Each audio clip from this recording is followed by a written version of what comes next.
Sir, നിഷ്കളങ്കിയായ എന്റെ കക്ഷിയെ മനഃപൂർവ്വം harass ചെയ്യുന്നതിന് വേണ്ടിയാണ് കോടതിയിൽ വിസ്തരിക്കണമെന്ന് എതിർഭാഗം ഇങ്ങനെ വാശി പിടിക്കുന്നത്. നടന്ന കാര്യങ്ങൾ സാറിന് കേൾക്കണം. കാര്യമൊന്നുമില്ല സർ. എന്റെ കക്ഷി വീട്ടുകാര്യങ്ങളെല്ലാം കഴിഞ്ഞ് ഉറങ്ങുകയായിരുന്നു. ടൂറ് കഴിഞ്ഞ് മദ്യപിച്ച് മതോന്മത്തനായി വീട്ടിലെത്തിയ എതിർകക്ഷി മഞ്ജു, എടി മഞ്ജു. മഞ്ജു മഞ്ജു ഏത് മഞ്ജു? എന്താ മഞ്ജു? അല്ല, ലീലേ. ലീല എന്റെ പേര്. മഞ്ജു എനിക്ക് മഞ്ജു. ഞാൻ ലീലൻ തന്നെയാ വിളിച്ചത്. നിനക്ക് മഞ്ജു എന്ന് കേട്ട് കാണും. വാ കിടക്ക. മഞ്ജു എന്ന് വിളിച്ച ലീലെന്ന് കേൾക്കാൻ ഞാൻ പൊട്ടിയൊന്നുമല്ല. എന്റെ മഞ്ജു, വീണ്ടും എന്റെ ലീലേ. ചോറും കഴിഞ്ഞ് പാതി രാത്രി ഡ്രസ്സ് പോലും മാറ്റാതെ കേറി കിടന്നപ്പോഴേ എനിക്ക് തോന്നി എന്തോ കള്ളത്തരം മണക്കുന്നുണ്ടെന്ന്. പറ, ആരാണ് ലീല? ലീല നീയല്ലേ? അല്ല. അല്ലേ? ആ, ലീല ഞാൻ തന്നെ. മഞ്ജു ആരാ? ഞാൻ മഞ്ജു എന്ന് വിളിച്ചില്ല. വിളിച്ചു വിളിച്ചു വിളിച്ചു. ആ, ലീലേ ഇല്ലെന്ന്. വിളിച്ചു. ഇല്ല, ഞാൻ വിളിച്ചു. ഉറപ്പാ, ഞാനും കേട്ടതാ. സാറ് മഞ്ജു എന്ന് എന്നെ വിളിച്ചു. അല്ലടാ, വെള്ളം അടിച്ച് ഫിറ്റായി വന്നിട്ട് കള്ളം പറയാം. ആരാടി അവൻ?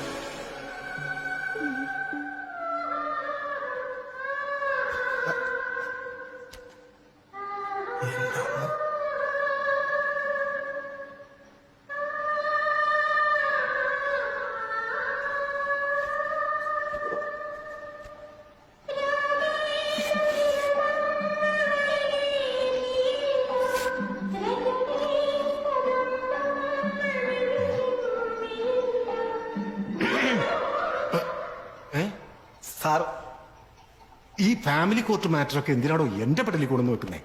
ഞാനൊരു BP പേഷ്യന്റ് ആണെന്ന് തനിക്ക് അറിഞ്ഞൂടെ? ഇവിടെ ആവുമ്പോ കാര്യങ്ങൾ പെട്ടെന്ന് നടക്കും. കേരളത്തിന് അല്ല, ഇന്ത്യക്ക് തന്നെ മാതൃകയാണ് സാറിന്റെ കോടതി. 1 or 2 അവധിക്കുള്ളിൽ കേസ് തീർപ്പാക്കുന്ന വേറെ ഏത് കോടതിയാണ് സാർ ഇന്ത്യയില്?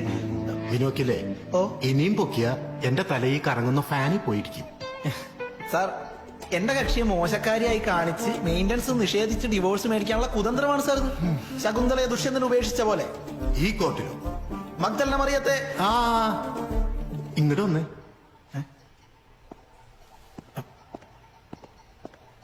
എന്താ സാറേ? ഇത് ഞാൻ ഫയലിൽ സ്വീകരിച്ചാ പോരെ? അത് ഞാൻ ചെയ്യാം. അല്ല, എന്റെ കക്ഷിയുടെ നിഷ്കളങ്കതയെ കുറിച്ച്.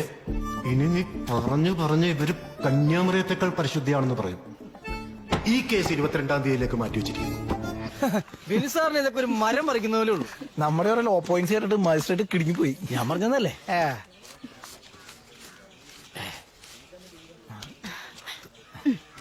ഹാപ്പി? ഓ ശരി എന്നാ. താങ്ക്സ്. അയ്യോ,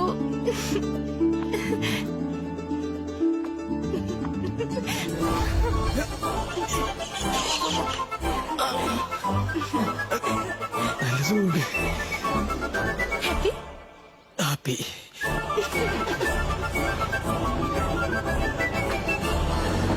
ബൈ ബൈ. ഇത് കൂടെ പിടിച്ചോ.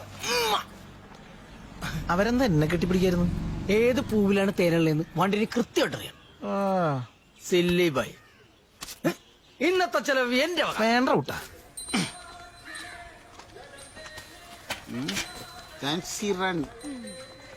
അതെ, ആ പാലിന്റെ പൈസ എന്നായിരുന്നെങ്കിൽ ഞങ്ങൾക്ക് അങ്ങ് പോവായിരുന്നു.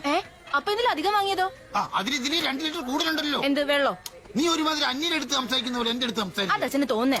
എന്റെ തോന്നലൊന്നുമല്ല, പല സമയത്ത് എന്റെ നിറം കാണുമ്പോ എനിക്ക് തോന്നാറുണ്ട് ഞാൻ നിനക്ക് അന്യനാന്ന്. അച്ഛാ ചുമ്മാ തുടങ്ങിയ സ്വന്തം അച്ഛനോട് തന്നെ വേണമോളെ ഈ കണക്ക് കുറച്ചില്. ഓ, എന്നാ പിന്നെ നിങ്ങളോട് പറയാം. പറ്റുബുക്ക് തുറക്കട്ടെ. അത് വേണ്ട. കാരുണ്യ, ഇന്നത്തെ കാരുണ്യ. ആരുണ്യം എന്നോട് കാണിക്കാത്ത കാര്യം ഞാൻ നിന്നോട് കാണിക്കുന്ന. ഇന്ന് ഞാൻ സിന്ധുവിന്റെ മുമ്പിൽ എന്റെ ഹൃദയം തുറക്കാൻ പോവാ. അതിന് നിന്റെ നെഞ്ചിൽ സിബ് പിടിപ്പിച്ചിട്ടുണ്ടോ? അതെ, ഒരു തുക്കടാ ഗുമസ്തൻ വക്കീലിന് പുതിയതായിട്ട് ഞാനിത് എടുക്കുന്നില്ല. എന്തായാലും ഞാനിതൊന്ന് പറയും. ഇത്രയും നാളിതെന്താ പറയാത്തത് എന്ന് അവള് ചോദിക്കും. നോയ്യോ, ആഹാ, പാട്ട് നോക്ക്.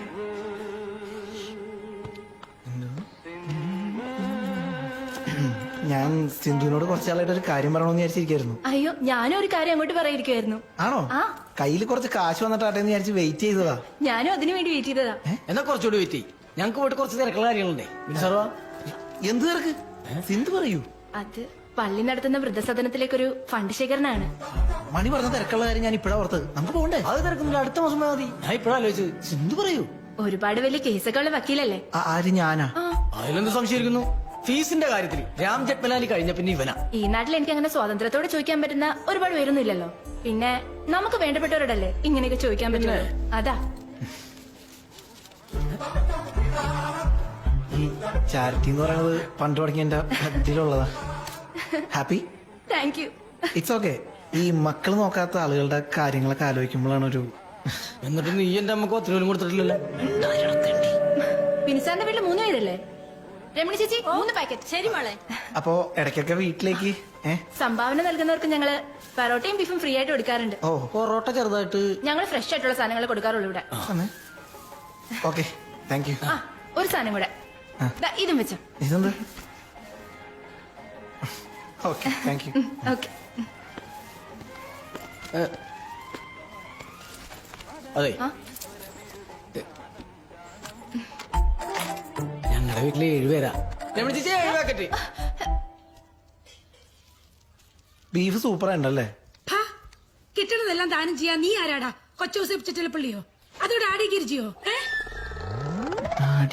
എന്നാ ഞങ്ങളുടെ രണ്ടുപേരുടെയും വൃക്കം കൂടെ ഇങ്ങോട്ട് ദാനം ചെയ്യടാ. ഇടന്റെ അമ്മച്ചി, ഒരു നല്ല കാര്യത്തിനല്ലേ ആ കാശ് കൊടുത്തത്. അമ്മച്ചി അവിടെ നിന്ന് കഴിച്ചേ. അയ്യോ, 1000 രൂപയുടെ പൊറോട്ട എനിക്ക് വേണ്ടേ? എനിക്കുള്ളതേ ഞാൻ ഉണ്ടാക്കി കഴിച്ചോളാം.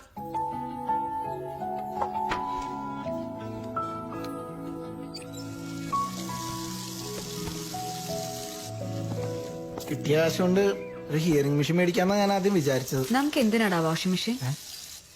അമ്മേ, ഓ മറന്നു, ഞാൻ വെക്കാം. ആ കിട്ടിയ കാശ് കൊണ്ടേ ഒരു വാഷിംഗ് മെഷീൻ അല്ല ഹിയറിംഗ് മെഷീൻ മേടിക്കാന്ന് ഞാൻ ആദ്യം വിചാരിച്ചത്. ഞാൻ വിശ്വസിച്ചു. ആ, സത്യം. അതിനെന്തോ കോക്ലിയർ ഇംപ്ലാന്റ് എന്നാ പറയണേ. പക്ഷെ നല്ല ക്വാളിറ്റിയുള്ള സാധനം കിട്ടണമെങ്കിൽ 10-30,000 രൂപ വില വരും. 30,000 രൂപയോ? എന്റെ കർത്താവേ, ആ 30,000 രൂപയുടെയും പുതിയൊരു ചെവി വെക്കാം. അല്ല, ശരിക്കും പുതിയൊരു ചെവി പോലെ തന്നെയാ ആ സാധനം. ചേച്ചി നോക്കിക്കോ, ഞാൻ ഒരെണ്ണം മേടിക്കും. ചേച്ചിയുടെ കെട്ട് നല്ല അടിപൊളിയായിട്ട് നടത്തും. ഇവൻ നടത്തിയത് തന്നെ. എന്റെ പൊന്നു ബീനെ, ഞാൻ നിന്നെ വല്ല മടത്തിലും കൊണ്ടാക്കാം. എന്നിട്ട് അവിടെ വല്ല അടുക്കളപ്പണിക്ക് ഞാൻ കയറുകയും ചെയ്യാം. അല്ലാതെ ഇവനെ നമ്പിയിട്ട്. അമ്മച്ചി എന്ത് വർത്താനെനിക്ക് പറയണേ? കേസ് ഇനിയും വരും, കാശും വരും. നീ മിണ്ടിപ്പോകരുത്. കേസ് കൊടുത്ത് മുടിഞ്ഞു പോയ ഒരു അപ്പനും കിട്ടുന്ന കാശ് മുഴുവൻ ദാനം ചെയ്ത് മുടിയാ നടക്കുന്ന ഒരു മോഹനും. എന്റെ കർത്താവേ.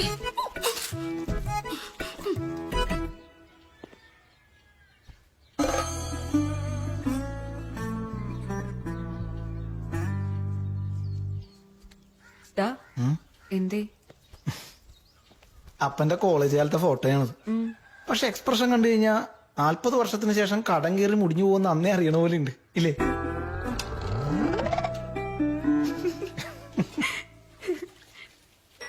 നീ ഒന്ന് തിരിഞ്ഞേ നോക്കട്ടെ. ദാസപ്പോ, എന്റെ പെരുമാറ്റത്തില് എന്തെങ്കിലും പന്തികളുണ്ടോന്ന് ഒന്നും നോക്കിക്കേ.